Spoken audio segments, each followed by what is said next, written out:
ইতিমধ্যে শেষ হৈছে তোমাৰ টাইম।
এই বাদ্যযন্ত্ৰবোৰ জিলিকি উঠে আৰু ঢুলীয়াৰ সেই ঢোলৰ চেও জাগি উঠে।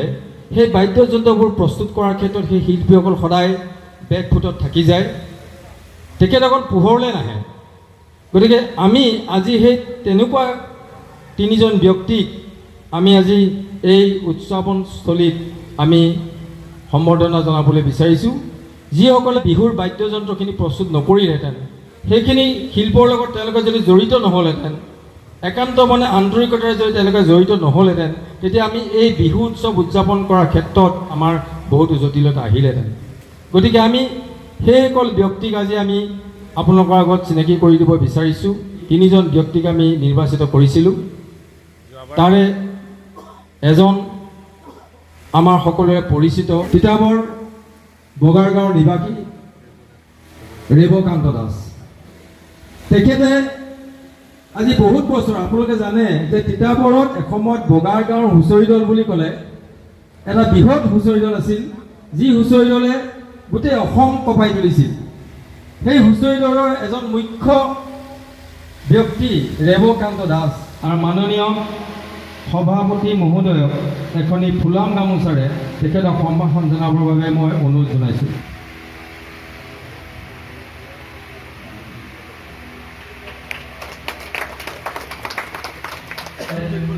আমাৰ মনোৰঞ্জন ডেকা দেৱে এখন সম্বৰ্ধনা পত্ৰখন তেখেতে পাছ কৰি দিব। তিতাবৰৰ ৰঙাজান নিবাসী বিশিষ্ট পেঁপাবাদক, পেঁপা প্ৰস্তুত কৰোঁতা, বাদ্যকাৰ আগবাঢ়িবলৈ জনাইছে। তেখেতে বিহুৰ লগত জড়িত হৈ পেঁপা বাদ্য প্ৰস্তুত কৰে। সেই প্ৰস্তুত কৰা পেঁপা বাদ্য এতিয়া গোটেই অসমত ৰাইজক চিনাকি কৰি দিয়ে। তেখেতে বিহু সংস্কৃতিক অন্তৰে আঁকোৱালি লৈ গোটেই অসমখনত তেখেতে ঘূৰি ফুৰে। আৰু সেইজন ব্যক্তিক আজি আমাৰ তিতাবৰ বিহু উৎসৱ উদযাপন সমিতিয়ে আমি আদৰণি জনাব বিচাৰিছোঁ এখনি ফুলাম গামোচাৰে। মই মাননীয় কাৰ্যকৰী সভাপতি আমাৰ অসীম ফুকন দেৱক মই আগবাঢ়িবলৈ অনুৰোধ জনাইছোঁ।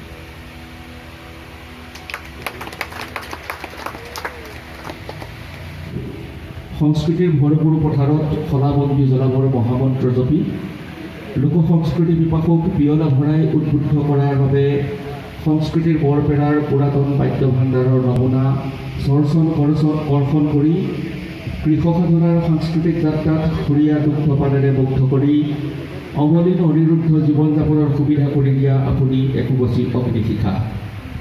আপুনি লোক সংস্কৃতিৰ চহা জীৱনৰ পথাৰখনত নিজকে নিমগ্ন আৰু নিৰ্দেশ কৰি সকলো দায় দায়িত্ব আত্মিকতাৰে সুস্থ সবল মানসিকতাৰে সক্ৰিয়ভাৱে দক্ষতাৰে আনন্দেৰে আৰু শ্ৰদ্ধা সহকাৰে জনাখিনি কৰি দিয়াৰ মহৎোত্তম কামৰ উদাহৰণ থাপি আহিছে।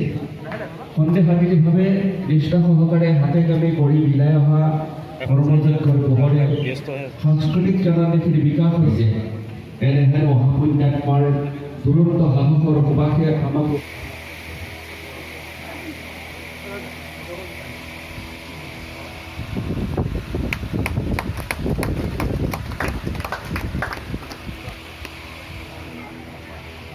প্ৰস্তুত কৰা বাদ্যকাৰ গণেশ দাসদেৱক আমি এখন আজি সম্বৰ্ধনা জনাব বিচাৰিছোঁ এখনি ফুলাম গামোচাৰে।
Oi,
চৰাই চিৰিকটি পহু পতং নাচে খোলাংগুৰি জপং জপং